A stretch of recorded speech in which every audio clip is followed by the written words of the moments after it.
Oh, ito po ay pinost ni Jason sa kanyang Facebook. At sabi niya, keep this photo gallery. Okay? So, kailangan, tandaan nyo na to, screenshot nyo, isave nyo po sila. Sabi niya, tandaan natin ang kanilang mga pangalan at pagmumuka. Ito po yan. Una, si Tambunting. Okay? Pangalawa, si Johnny Pimentel ng Surigao del Sur. Ito pinakamaingay sa mga taga-Tahol ni Tambaluslos. J. Suarez, Quezon Province. Ito pa, akala ko okay din to. Yung pala, sablay din.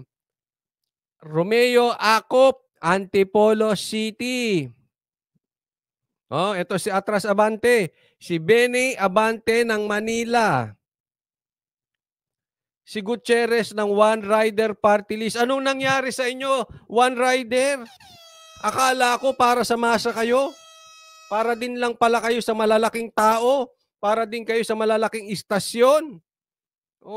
Asan na? Pinagtatanggol nyo pa rin ba ang mga riders? Eto si Migs Nograles. Wala na tayong asahan dyan. Inggit to sa Duterte. Joseph Paduano.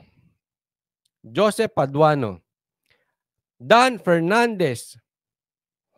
Ito na yung tatlo. Mga tatlong bugok. Franz Castro, Raul Manuel, at Representative Arlene Brosas. Ayan. Sila po yan tatandaan po natin. Ito ngayon. Okay? Merong mga katanungan dito at ako ay aantayin ko ang inyong mga sagot. This time, kayo naman ang magbigay ng opinion at pag-uusapan natin. Okay? Kasi hindi ko alam Di ba? Kasi syempre, wala namang monopoly of knowledge. Hindi lahat alam ko. So, turuan nyo si Coach Oli. Pwede ba? Kasi may mga tanong si Jason sa. Turuan nyo si Coach Oli. Kasi hindi ko alam kayo magsabi, okay? Sabi niya, tandaan natin ang kanilang mga pangalan at pagmumuka. Eto may mga tanong si Jason sa. Kayo magsabi kung sino-sino, ha? Isa-isa lang po. Una, sagutin natin.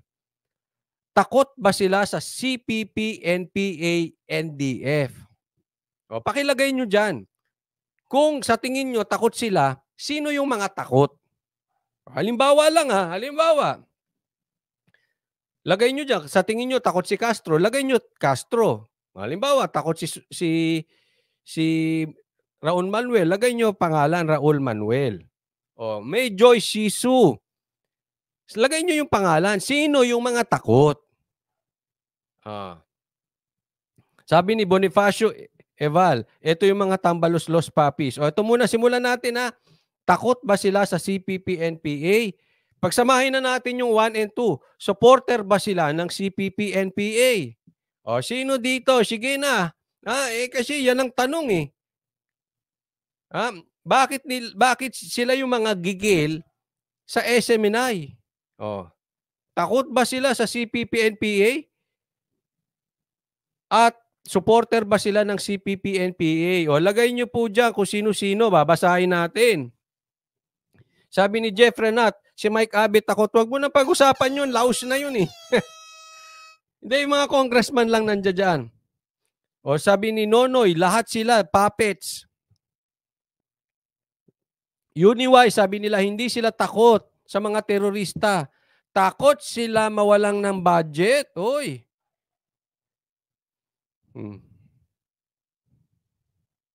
Marami nagsasabi yes. Big yes, Franz Castro.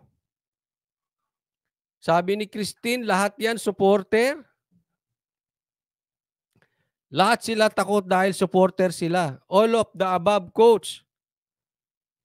Nako, grabe. Tatandaan nyo to Ikalat nyo po sa inyong mga pamilya, sa inyong mga kaibigan.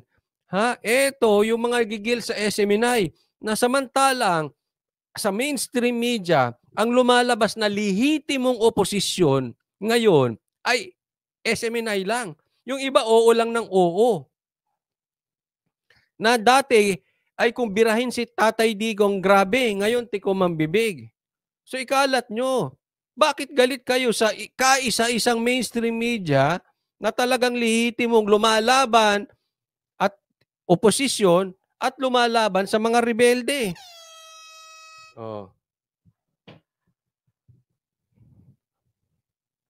Sabi ni No Side, too many to mention, lahat ng bumoto sa cancellation ng SMNI, sila mga takot. Sabi ni Yolops, mga supot yung mga yan. Oh, nakita mo? De. Joke lang ha. Oh.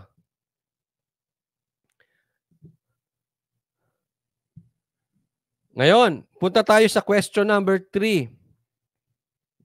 Sila ba ay mga nagsisilbing front organization ng CPP-NPA? Oh. Parang sila yung front. Tagapagsalita. Pero hindi naman nila inaamin sila ay parte ng CPP-NPA. Alam mo, kung ikaw ay parte ng isang organisasyon at naniniwala ka na maganda ang inyong layunin, bakit mo ipagkakaila na ikaw ay parte nun? Pinagkakaila mo lang ang pagiging parte ng isang grupo kung sa tingin mo yung grupo na yon ay kababuyan, kagaguhan at kalokohan ng ginagawa. Kung lihitimo yun, maganda ang ginagawa nila, dapat ikaw pa nga nagsasabi, parte ako ng grupo na yan. Di ba? Tanong ko, parte ba kayo ng mga na-recruit na vloggers para siraan ang mga Duterte? Hindi po yung mga congressman, ha? Yung mga vloggers. Kasi dapat proud kayo di ba? O bakit? Hindi kayo proud. Kasi alam nyo, kababuyan yung ginagawa ninyo. Sabi ni Angela Cares, yes, yung tatlo are front ng CPP-NPA. Sabi naman ni Noynoy, papunta na yan, John Coach, yung katarantaduhan na ginagawa nila. Sila po ang pasimuno ng lahat ng gulo. Dapat maalala nyo to, ha? Hindi kasi alam mo ang problema. Ako, naniniwala ako sa isang bagay ay dapat tayo ay maging mapagpatawad. At pagka napatawad na natin, kalimutan natin yung kasalanan. Naniniwala ako doon. Pero, huwag kang papabudol. Ang problema sa Pilipino, nagiging makalilimutin tayo. Di ba? Nakalimutan natin yung pinagkatarantaduhang ginawa ng tatay na dati sinusuka natin, na dati minumura natin. Kinalimutan nyo. Anong nangyari sa bansang Pilipinas? Dahil makakalimutin kayo sa budol. Huwag kayong magiging makakalimutin. Yes, dapat maging magpagpatawad. Pero hindi tanga. Magkaiba po yun. Patawarin mo, huwag mong kalimutan mo na yung mga nagawa niya. Pero hindi ka ulit papabudol. Iba yung mabait, iba yung tanga. Sinuka mo na yung tatay, ang dami ng ginawang katarantaduhan. Nag-EDSA pa kayo, nag-rally-rally pa kayo. After 36 years, binoto nyo. Hindi ba kayo gago? Okay, magpatawad. Diba? Pero naman, kinakarir nyo yung kabobohan Okay? Kaya muli, nagpapaalala tayo. Ang pinakakapangyarihan ninyo ay during the election. Napaka-importante nyo sa mga politiko. After the election, tain natingin sa atin. Yan ang reality. So, nagpapaalala ako sa inyo. Huwag pong makakalimutin sa mga mapang-api sa ating bayan. Okay po? Punta tayo ngayon dito. Next. Eto, sino to? Sila ba ay nahaharap sa mga kasong pandarambong at iba pang kaso ng graft and corruption? Sagutin nyo nga. Sino ba? Hindi ko alam sino bang may kaso ng plunder? May kaso ng graft and corruption. Pakisagot nga itong number 4 na ito.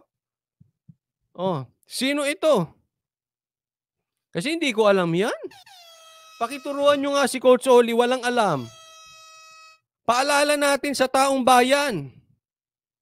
Sino? Number 4. Sino ang may kaso ng graft and corruption? Sabi ni Marisa Marcos. Hindi, dito po, dito. Yan, dito sa listahan. Sabi ni Chinita Zaldico. Si JJ Suarez, corrupt, sabi. Ay.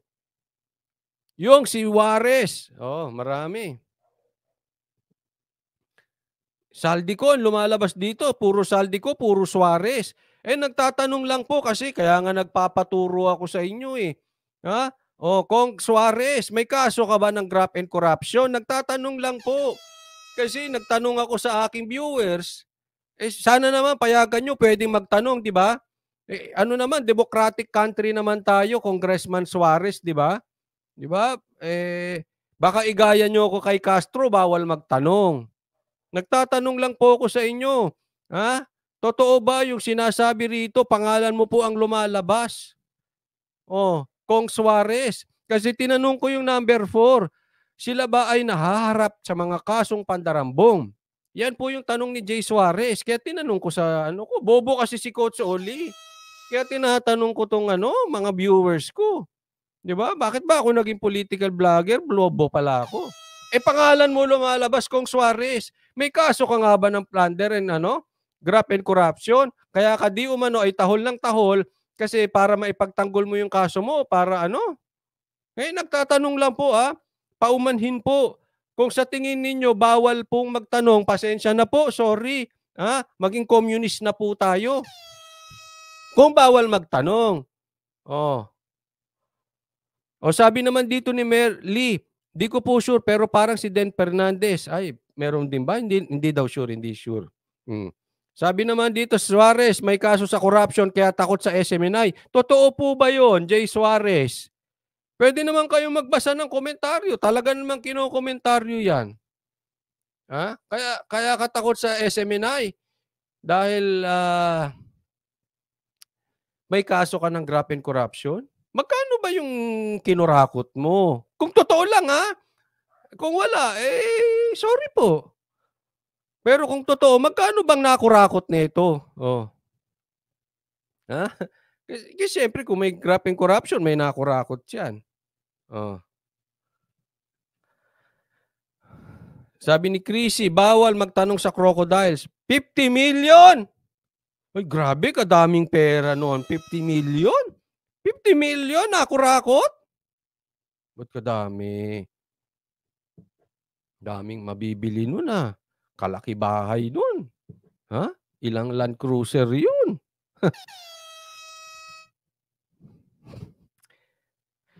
Hindi ko sure. Yan po yung mga nababasa natin komentaryo Kaya nga nagpapaturo tayo.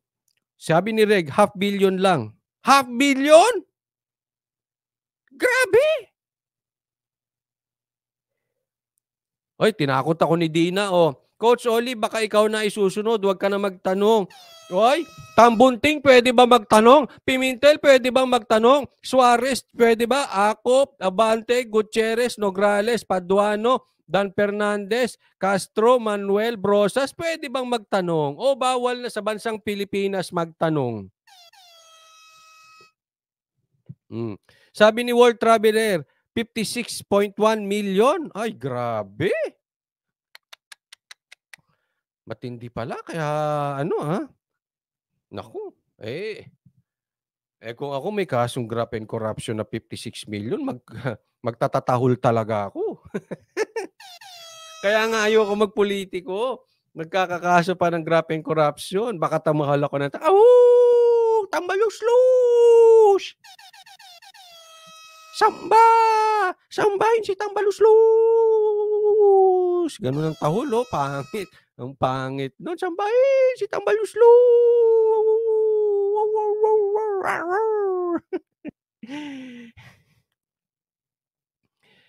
Sabi naman dito, sikat po si Suarez sa Quezon na korap yan, buhaya na yan. Talaga? Hindi ko alam yan, Suarez. Matatalino talaga ang mga nanonood sa Banateros. Madaming alam. Hindi alam ni Coach Oli yan. Sige, punta tayo sa number 5. Sila ba ay nakatanggap ng milyones para kumilos ng ganito? Ay, naku, milyones na tanggap nyo para kumilos ng ganyan? Ha? Pwede ba akong makatanggap din ng milyones? Sino? Okay, kayo na sumagot. Di ko alam, ha? Ito si Jason sa napakadaming tanong. Hindi ko naman kayang sagutin. Bobo kasi yan si Coach Oli, eh. Sino ba yan? Sino ba yung nakatanggap ng milyones para kumilos ng ganito? Sino ba? Sa tingin nyo, sino sa kanila?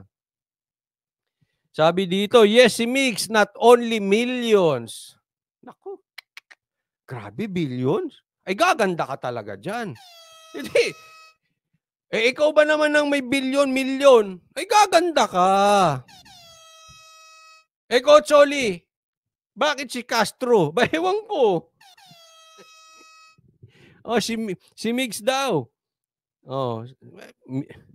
Number 5, suki ka, Migs, ah. Ikaw ang number 1. Ikaw ang suki sa question number 5, Migs. Kung manunood ka, pakibasa na lang, ha. Ako, wala akong alam, eh. Bobo ko.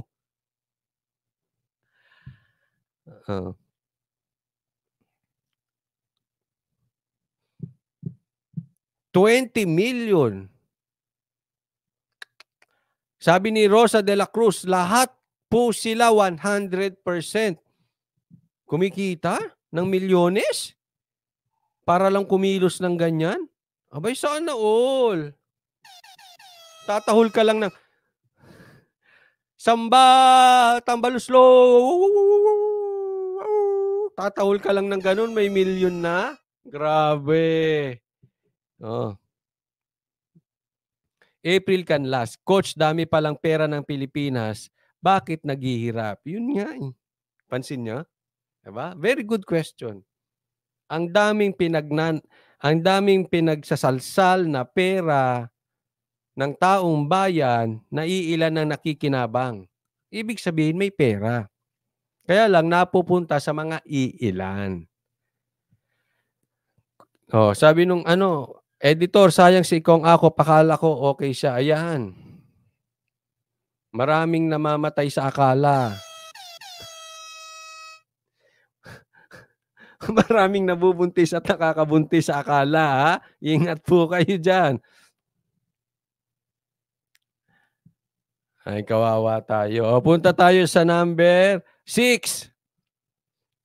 Pang-anim na tanong ni Jason sa, sila ba ay mga dating miyembro ng CPP-NPA? Naku, sino ba? Sige nga. Sino ba ang dating miyembro ng CPP-NPA? Alam nyo po ba? Sige nga, pakilagay. Pakilagay ang sagot nyo doon sa pang-anim na question. Sila ba ay dating miyembro ng CPP-NPA? Pakilagay, sino po yung dating miyembro ng CPP-NPA? Wala akong alam, eh. Pakilagay. Babasahin natin. Sabi dito si Kay Brosas. Paduano? Mga party list talaga, oh. Ilan ang party list dito? 1, 2, 3, 4, 5, 6. Isipin mo. Mas maraming party list na maiingay. Ano ba ito, mga party list? Pinanganak ba kayo, mga party list, sa bansang Pilipinas para maging taga-tahol? Nagtatanong lang po, ah. Kasi isipin mo, oh. Ilan to? 12. Kalahati ng taga-tahol party list. Ilan lang ang party list? Sa mga taga-tahol, 6 agad? Kalahati. Sabi dito si Castro. Nako, dating miyembro. Brosas, Franz Castro, Raul Manuel. Si Bimintel din ba? Si Paduano, dati ring member daw.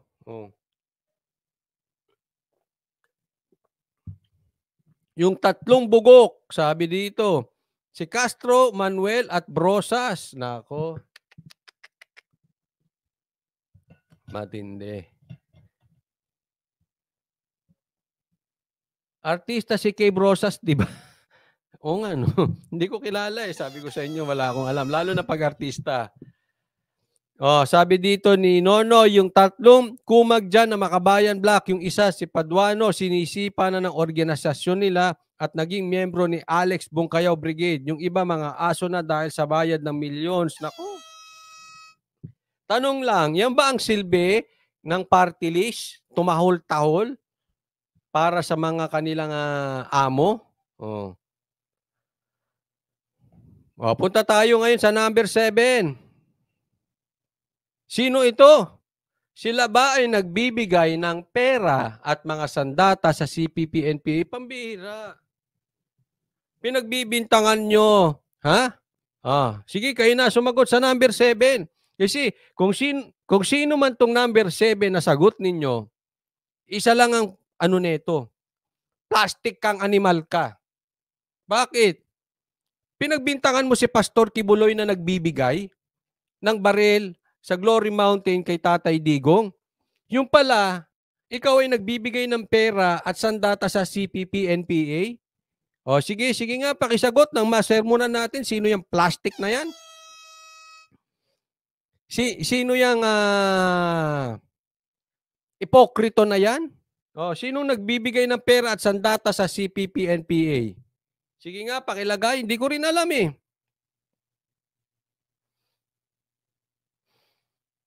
Sabi naman ni Noynoy, si Ka Eric makakasagot dyan. Mukhang taga Quezon Province. Sino po ba ang dito sa listahan ang taga Quezon Province? Nagbibigay ng armas? Ay nako, delikado yun. Quezon Province. May kaso rin ba yan ng graft and corruption? O sabi dito si Pimentel. Si JJ Suarez, Makabayad Black. Yan ang mga naratanggap ko. Taga Quezon. Yamagaw Chief, sana wag nang iboto ang mga hudas na yan. Binanggat na ni Ka Eric? Baka hindi ko kasi nakakausap si Ka Eric eh. Sino ba dito yung binanggat ni Ka Eric na nagbibigay ng armas at pera? Nang masabihan natin ng ipokrito. Si Pastor Kibuloy pa daw?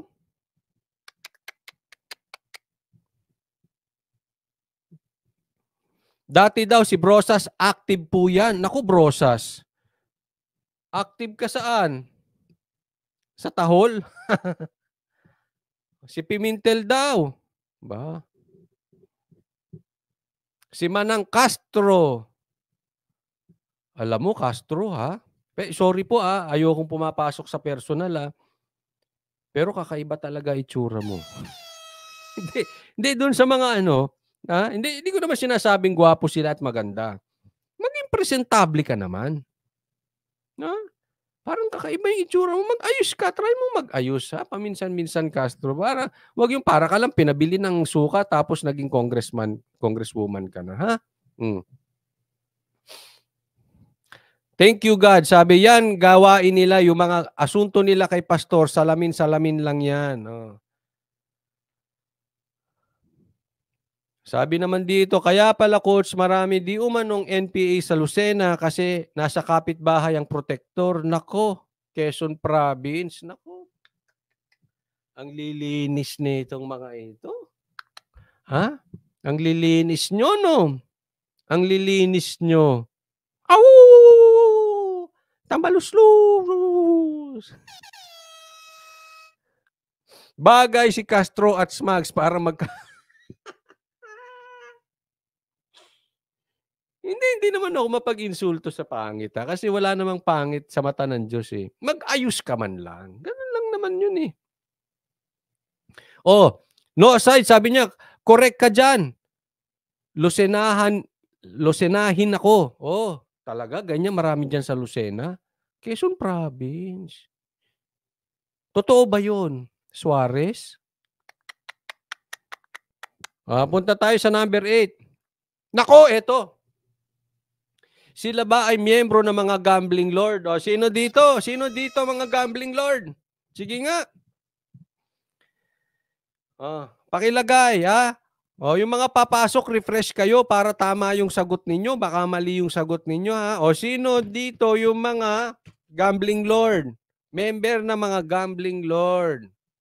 Pakilagay po. Jason San, daming tanong. Ang hirap ng mga tanong ni Jason San, hindi ko alam. Lumabas yung kabobohan ni Coach Oli. Hindi niya alam kung sino ang miyembro ng gambling lord dyan. Pwede nyo ba akong turuan ng tumali-talino ko? Tesi, lahat sila? Talaga. Nakakadiri ka, Grace, ha? Sabi ni Grace, Ortega, nakakadiri ka. Sabi niya, pag dumila si Castro, parang si Ismag. Hala, ayoko yan ang didila sa akin. Nakakadiri. Sino dito yung membro ng gambling? Mga gambling lords.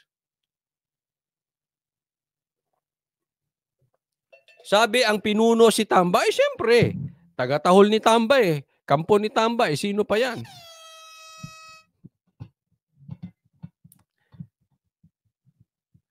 Thank you God, sabi niya, silang lahat coach kasi umaasta silang Lord. Hindi, yung gambling Lord, yun yung tanong Sila ba ay miyembro ng mga gambling Lord?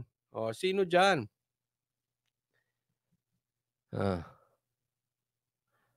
Lahat daw sila. Halata naman daw sa pagmumuka. Hindi si Lisa Smags. Yung dito lang, ito, kasi ito yung pinag-uusapan natin yan, sabi dito, si Suarez yan. Si Bonjing. Hindi po kasama si Bonjing. Dito lang, dito sa kasi yan po yung tanong Yan ang tanong ni Jason sa pinuno Tamba. Natural. Sabi ni Deo Gracias, dapat pa ba i-memorize yan si Suarez? Naku. Talaga? Hindi ko kasi alam no? Well, eto, pakitandaan nyo to.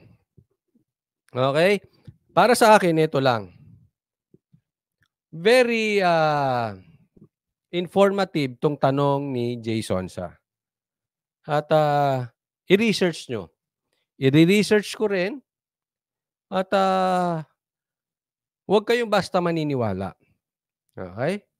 Huwag kayong maniniwala kay Coach Oli, huwag kayong maniniwala kay Banat Bay, huwag kayong maniniwala kay Jason sa. I-research nyo ng kayo. Okay? So, i-research nyo itong 8 ito. Tapos, sagutan ninyo. Tapos, tatandaan nyo itong mukha ng mga ito. So, siguro naman, kung pumatak ito sa inyong distrito, alam nyo na gagawin. Kung pinapipili naman ang kayo ng party list, alam nyo naman, kasi 6 dito party list One rider, PBA party list. Ewan ko ba paano naging PBA party list yan? Abang lingkod party list. Act teacher party list. Paano naging teacher? Sus, Mariosep, ito si Pra. Ikaw nga may kaso di umano ng kidnapping tapos act teacher. Kabataan party list. Sus. Ginagamit nyo kabataan? Tanong lang po Gabriela. Naku, Gabriela. Sus, ginugid ay. Tandaan nyo sila, huwag kayong makakalimot sa mga pagmumukha niyan. At napaka-importante nitong tanong na ito. Kayong mag-research, at kung na-research nyo ng maayos, paki-inform ang inyong mga kaibigan, kung sino-sino yung mga sagot nyo dyan, ang inyong mga kamag-anak, di ba? Kasi kailangan nag-iingat po tayo. No? So, hindi ko po kayo tinuturuan kung sino, kasi ako nga din hindi ko alam. Basta ako, ang sinasabi ko lang, ang tinuturo ko sa aking viewers, para maging aware tayo, pag magkakaroon ng botohan, iwas budol. Diyan po tayo pinakamakapangyarihan sa panahon ng eleksyon. Gamitin po natin ang ating kapangyarihan After niyan, paglalaruan na naman tayo. So, mag-iingat po kayo, ha?